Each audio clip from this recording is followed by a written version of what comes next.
Hi guys. So right now what I'm doing is I have just brushed some water onto my images once again, and I'm going to be rolling the paper off of the flower prints. I've basically let the prints dry into the white paint and brushed water over them probably about 10 times already. I like to get a good soaking and a good transfer, and that's basically what you have to do. You have to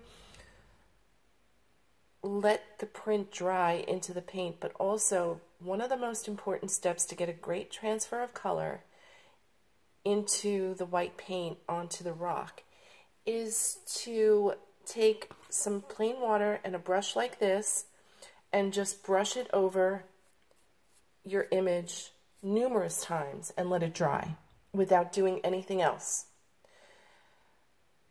It's so important because every time it dries, it sort of loosens up one of the layers of the paper, because paper comes in a lot of layers. I don't know how many, but it can be peeled off. And what you're trying to do is basically just get the ink to dry into the white paint and roll the layers of the top layers of the paper, which is basically just standard 8x10 printer paper printed on an inkjet printer in color. You just want to get that good transfer of color into the rock. And like I said, just by brushing plain water over it numerous times and letting it dry, probably about 10 times. I would do it about 10 times before I even tried to get something going with this. So I have done that, and this morning I just started rolling the top layers of paper off, and I am getting a great transfer. So all of this is going into the paint, and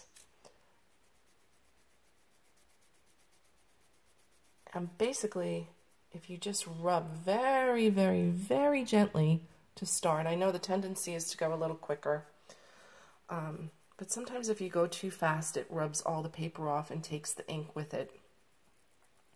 So if you can see, just by going gently, gently, gently, and you don't want it to be too wet. Like, I think this one's too wet, so I'm going to let that dry again and come back to it later. But if you can see how all of this is drying into the paint onto my rock and giving me a great transfer of color and some gorgeous flowers that I can embellish with my paint pens, with my Sharpies, with whatever I want to use. More about that later. But if you have any questions, shoot me an email, and thank you for watching.